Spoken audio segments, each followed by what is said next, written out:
path because I saw you were in environmental horticulture, and then now you help visually impaired students. You coach them. I do. Yes. Kind of a crazy story. Yeah. So my love is in environmental horticulture. That's something that ever since I was a little kid, the science of growing plants has always been my favorite thing. Started out with growing a lima bean and a cob, and ever since then I just wanted to know more and more and more about it. And that's what I chose to study in school, actually. So after I graduated from high school, I went to college and studied environmental horticulture, and I began training for that career path. So after I graduated from school, I started working in that field. I worked for Disney for a little while, doing horticulture for them, and then after that, I worked for the state of North Carolina for the Department of Environment and Natural Resources as an arborist, and I actually worked for the park system of North Carolina, taking care of big trees, big historic trees, and that was something that I absolutely loved it. I loved every bit of it. When I was in my late 20s, I started getting a lot of complications with my eyes, mainly with glaucoma, and so even though I was born with a visual impairment, when I was younger, it was fairly stable. So I learned to live with reduced vision. I got used to it. But when I was in my upper 20s, it got real bad real fast. So what happened was at that part of my life, I couldn't continue with that particular line of work anymore because it was a safety issue. I went from having functional vision to not really having functional vision. So I couldn't really see to run a chainsaw or to be around dangerous equipment like cranes and tractors and stuff like that because I just couldn't see well enough to keep myself safe. So I had to leave that line of work. And a couple of years, for a year or so after that happened, it was really rough for me because at the time I had two little kids. I had to leave that job, so I didn't have an income, and I didn't really know what I was going to do. I really had no idea what I was going to do, mainly because I spent most of my life studying for one career path, one thing. It's the only thing I ever wanted to do was environmental horticulture. So all of a sudden in my mind, it seemed like I couldn't do this anymore. So I came back to Florida, where my parents and family are, and I started to retrain for a new career path. And I did this through the help of two agencies, the Division of Blind Services and through Lighthouse Central Florida. So both agencies helped me to enter a training program where I had to learn new skills. In other words, how to live and how to do things with little to no vision, compared to before when I could see. Before in my younger 20s, I could read printed material. I could ride my bicycle. I could do a lot of those things. So, but now I was faced with a situation where I couldn't do any of those things. I can't read printed material. I can't walk around without an assistive tool because of my vision, stuff like that. So I went through a training program that taught me all the new stuff, all the new skills.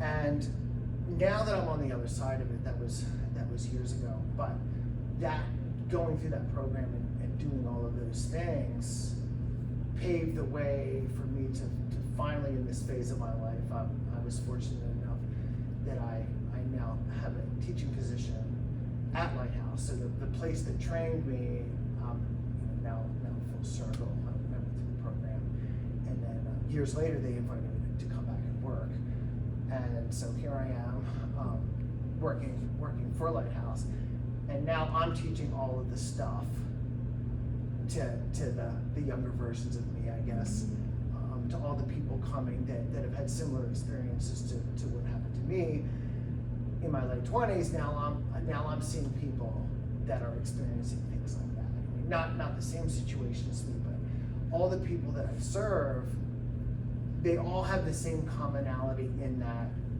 they used to have one level of vision, they used to have vision, and now they don't.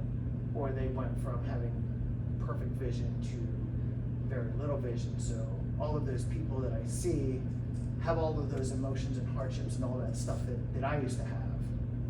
And so I feel fortunate that now I can work with them because I understand them. I feel like I have street credit with them. Because when they come to me on the first day, it's usually not good. You know, they're very sad, very angry, very in a bad way, and that was me too. When this first happened to me, that was me too. So it's just relatable. I can relate to them and help them, and now they really enjoy it. And my main job at Lighthouse is I teach independent living skills, and I teach the iPhone to the blind. So kind of the latter is something new for me.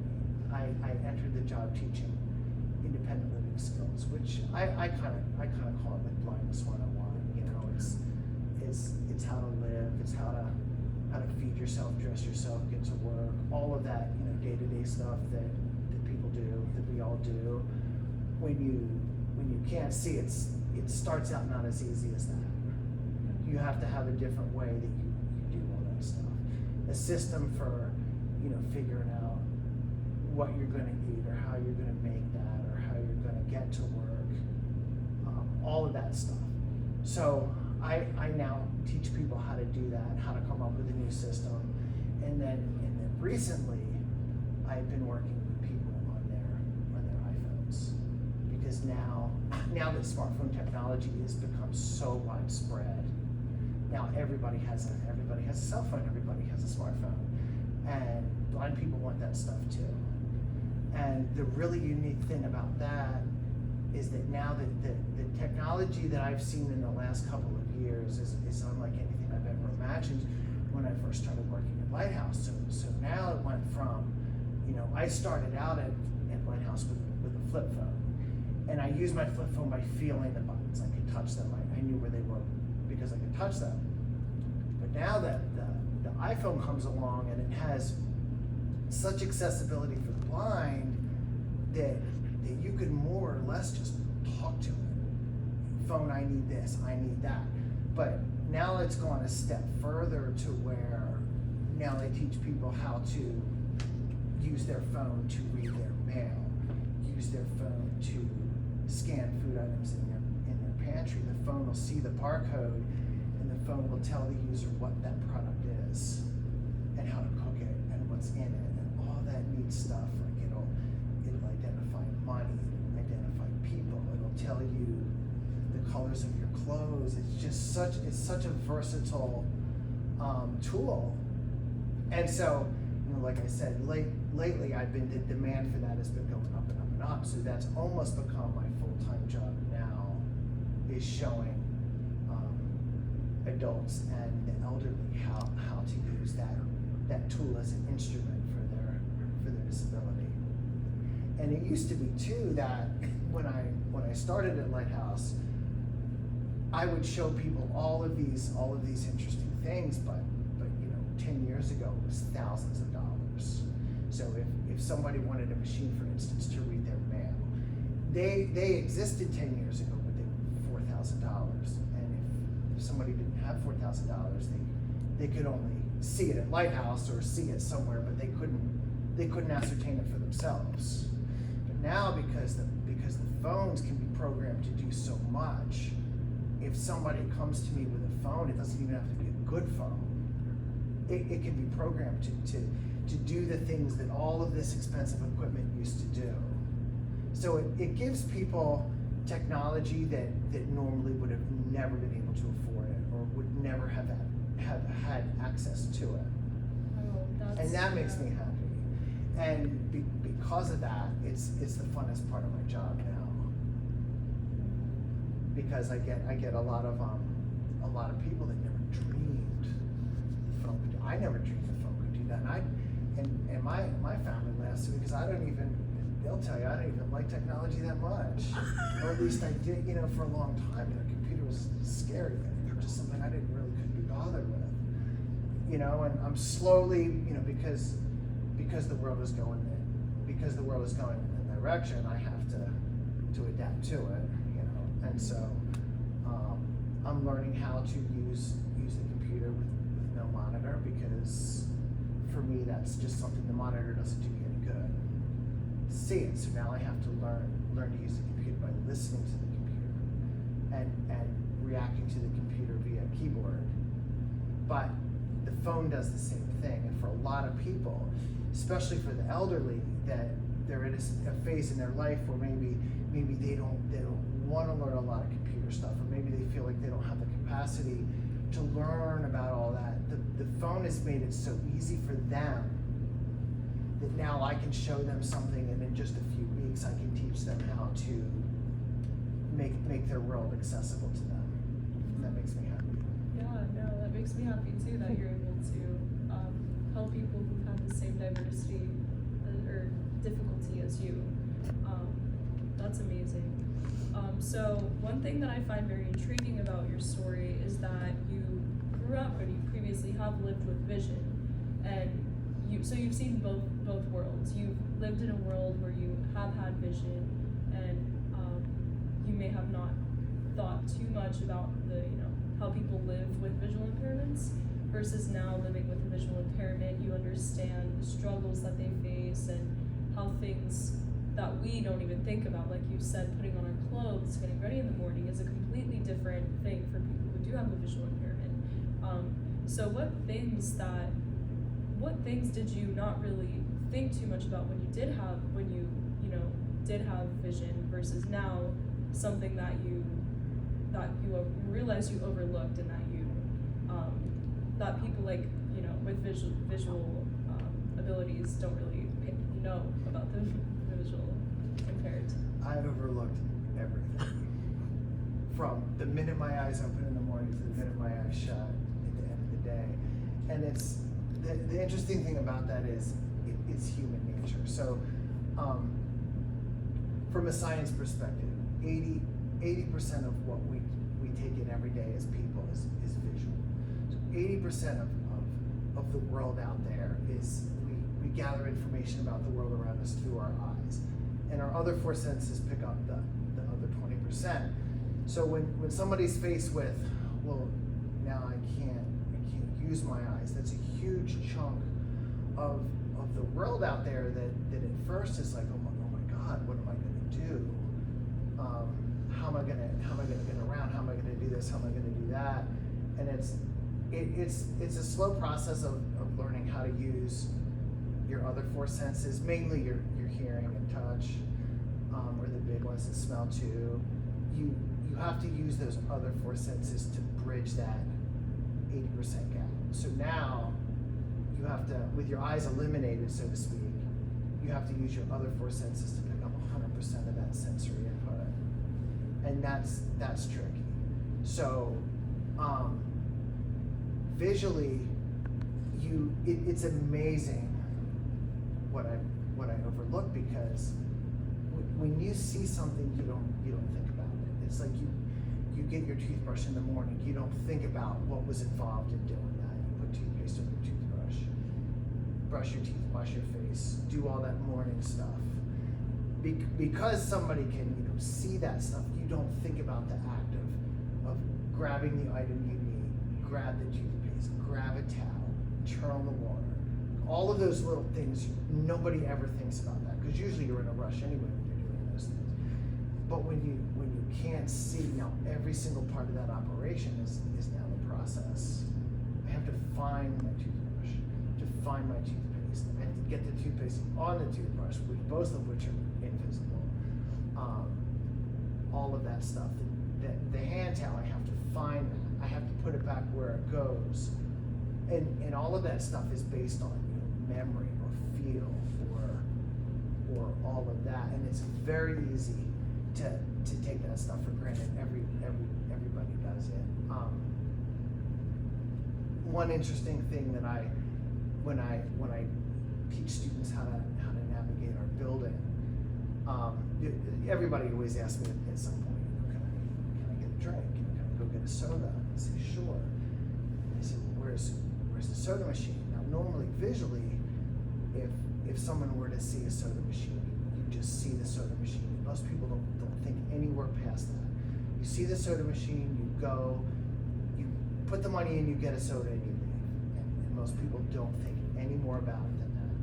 But for a blind person, you don't have that luxury of just seeing it and knowing where it is.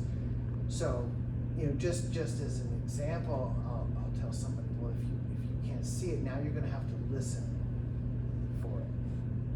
And every single person that's brand new says, what do you mean? And I said, well, you have to listen for the Coke machine. And nobody knows what a Coke machine sounds like. And it's only because, it's not because they've never heard that sound before, it's because visually when you see something, you disregard all the other sensory input that was there. You ignore it because it's not relevant. So in other words, if I was 100% sighted and I go get a soda and I can see what I'm doing, I just tune out what the Coke machine sounds like. It's not important. But now that me or anybody doesn't have the luxury of seeing a Coke machine, well, now I have to listen for it because that might be the only way that I find it. And I tell them, it sounds just like a refrigerator. Because it's a refrigerator, you have to put money in to get into it. So it's the same, it's the same thing. And once they realize that it makes a sound and I can follow the sound and when I get there, I can use my hands to find the coin slot or find the different controls and all that. That's kind of how, that's just an example of how that whole process starts. But every single thing that we do during the day, from the minute our day starts to when we're wrapping up our day, every activity visually, I think, because I'm included in this group, I took everything for granted. Every single thing. And now I have to think about every single thing that I do. And so a lot of my job is teaching other people how to do that. And at first it's tricky, but it's like anything, you get used to it. Yeah. So I know you mentioned you were relying on your hearing rather than your vision in the instance of finding the soda machine. So going from the transition of having vision to being visually impaired, so you use all your different senses other than vision? Do you rely, so it's not that your hearing improved, but it's that you pay more attention to your hearing, correct? 100%. Or like you pay more attention to your tactile senses, you pay more attention, you have a better sense of your surroundings per se, because you have to learn how to rely on other senses versus your visual senses. 100%. And you make a really good point, because people always ask, and it's actually a myth, people always ask, when you lost your vision, did your hearing improve? I hear your hearing is better. And I say, no way, my hearing's getting worse every day. My family knows it because I can't hear squat. But it's not because of that. It's the reason that people think that is because you have to pay attention to your hearing more. So to an outsider, it seems like, oh, this person can hear so well. It's really not that. It's that they're paying attention to every little sound that they used to ignore before. And the other senses are included in that too. So like things you touch, little things that you don't think about. Like if I have to get a toothbrush and there's a lot of other toothbrushes there, I have to pay attention to how my own toothbrush feels, not how it looks. Which one is my toothbrush? How does my toothbrush feel? Or, how does something that's mine, how does it feel compared to somebody else's? So it's just paying attention to more things than before. Because before everything is most everything is visual. you don't really do a lot of that. So now it's the whole part of paying attention to all those other details. No, definitely. So as you mentioned, you yourself, you're a teacher for students who have recently become visually impaired and need to learn how to navigate the world, and you also yourself face this. So what are the most striking challenges you face? And I think you covered that. One of the most striking ones is like not being able to differentiate between certain objects, not being able to identify certain objects, but rather having to learn how to rely on those other senses. So what was one of the most striking things for you when you lost your vision, and that you noticed in your students as well? One of the biggest challenges that not only they face in navigating the world, but from society itself. Like, how does society treat people who recently lost their vision? How do you interact with society afterwards? So, as far as what, like, for me personally, what's the most dramatic thing? I would say crossing the streets is the most, like, intimidating thing that I do. Because I use my white cane to cross, and I follow all the rules, but it's still the idea that you really don't know. I know how to listen for traffic patterns as far as, when the traffic light is green. You can't see the light, but you listen for traffic, but still there's always that element of fear, like, well, I'm gonna cross and I know the light's green, but I still don't, I still have that fear of is there gonna be that one straggler car or that one, and that to me, from my own personal perspective, I would say is probably the most dramatic thing. But it's something we have to do every day.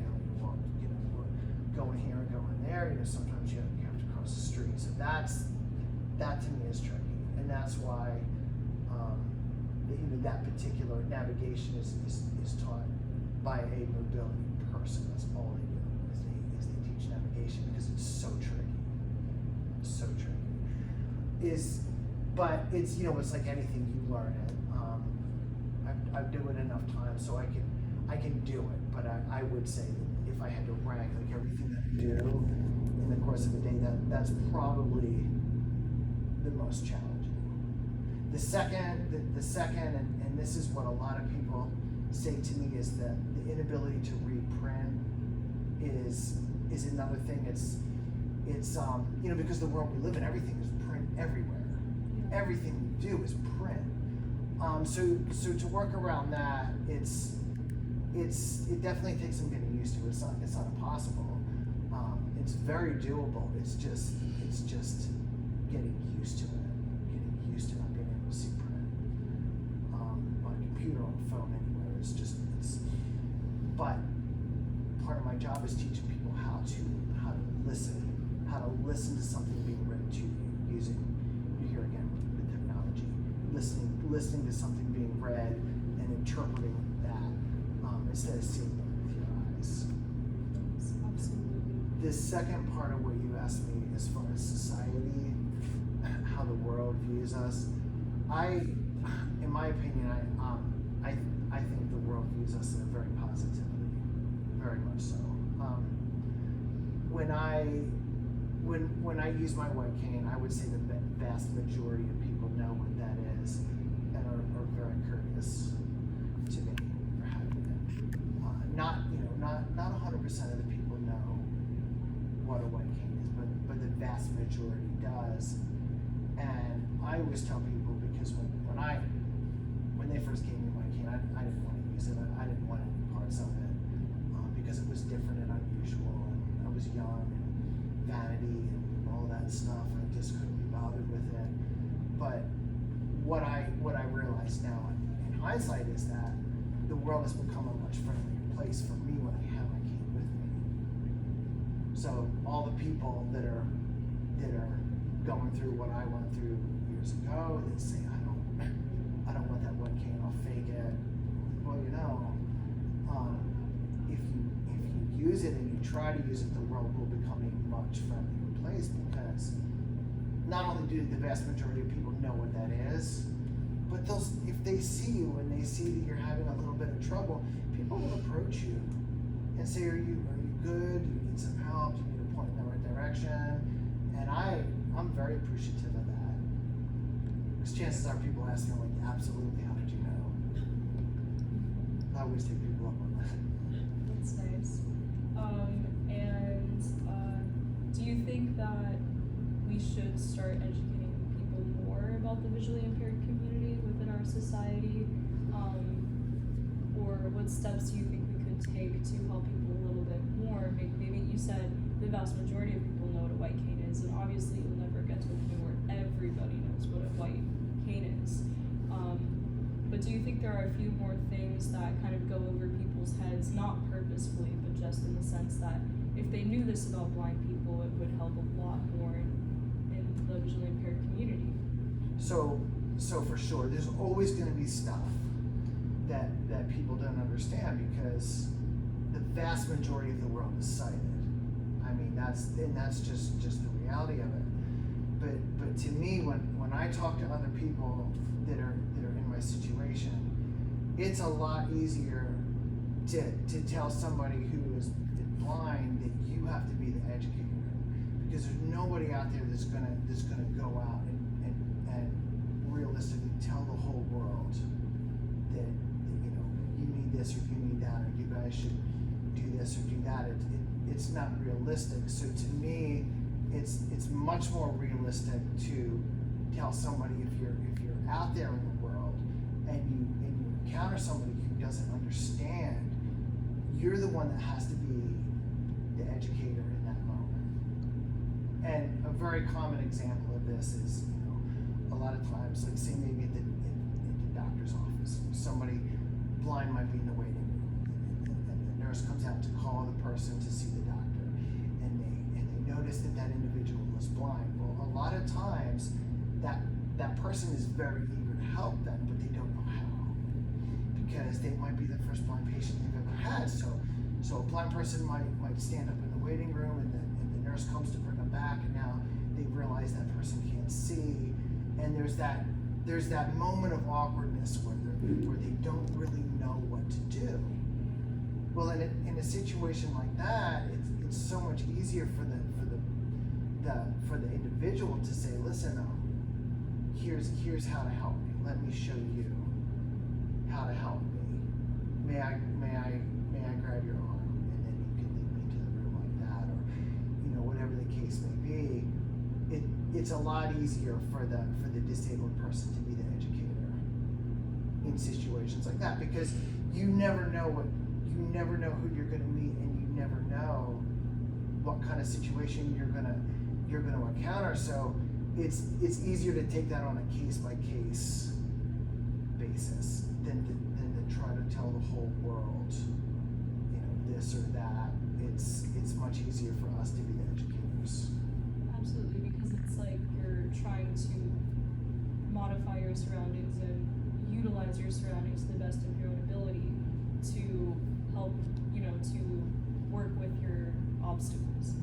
Right. So it's more about that rather than just trying to educate a mass audience. Because for also, I think some people, one visually impaired person, something could be different for another. 100%. So it's more about them telling their own surroundings also as well, and just educating the people around them personally. So it could be both. So do you believe that it could be on both ends of the spectrum as well? Maybe not only do people who aren't visually impaired in society maybe should be more aware of certain things, but also is it important to teach visually impaired people, newly visually impaired people, how to interact with their surroundings to help themselves to the best of their abilities? Absolutely, and that's what the whole rehab program is about, is helping people help themselves. But part of that help is self-advocacy, which is feeling comfortable enough to ask somebody for help when you need it. Because interestingly, a lot of people, and here again, I fell into this category, is when you're new to it, a lot of people clam up and they don't want to ask for help, and they would rather just suffer through something, or just try to get through something and not ask others for help. everybody needs help sometimes, and it's not even a disability thing. It's everybody needs help sometimes.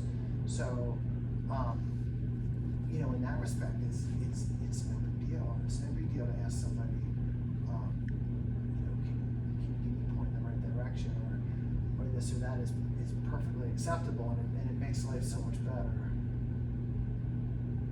I think. Yeah, no, definitely. So those are pretty much all of my questions. I'd say, I'm trying to think of the last question. I know I had a good one. I just have to think when I bring, because I was so enamored with what you were saying. So I would say, what is your biggest takeaway from the event and what it's preaching? And one last message you want to get out to the people watching. My takeaway of the UCF event? Yes. I'm really moved that the school was receptive and open-minded to have an event such as this. I think that's really great. I went down to the student union and saw the different tables and people talking to the students about different devices and different programs and stuff, and it made me feel really good that a lot of different people came to UCF for that purpose. So everybody involved in that, I know that's not a small matter to put on an expo like that. There's a lot of moving parts to that, so I'm real happy about that. You know, I was flattered that I got invited to the event, so that made me feel good. And I guess for me, you know, as a takeaway, I think people are people. You know, we're all the same when it comes down to it. I talk a lot about the white cane, and I get, you know, like I said before, earlier, when I get a lot of new people and I start talking about the white cane, and I get a lot of people say to me, I don't want that. That looks different. I feel weird. People are gonna look at me. And the one example I started to use that really resonates with people is I said, well, when you're out in the world and you see somebody in a wheelchair, do you gawk at them? Do you think they're weird? Do you think they're all these things that you're saying? And they say, absolutely not. That's just a person who can't walk. They're in a wheelchair. That's no big deal. And I say, well, there's no difference between that wheelchair and your cane. You guys are there's no difference. And the world doesn't see you any different than anybody else. And the hardest part is getting people to believe that, because I don't think when I'm out there with my cane, or somebody's out there in a walker or some other device, I think the world views us all the same. It's the biggest part of the difficulty comes from within that person. You know, it's like the expression, you know, you can be your own worst enemy is so true. The client themselves really in the beginning causes them their own challenges because of all of that building stuff up in your mind that might not be accurate. You know, oh, I can't see, I'm gonna look weird, I'm not gonna be able to do this, I'm not gonna be able to do that, I'm gonna just be sitting in a chair all day. Like all of these misguided thoughts, and your mind can just run away with that stuff. And we have programs to fix all of those things. We have solutions for how to get around, how to eat, how to do this, how to do that. But the biggest challenge is getting the student themselves to accept, to understand that it is ultimately going to be fine. It's not going to be easy, but everything is going to ultimately work out, and all these things are going to settle down.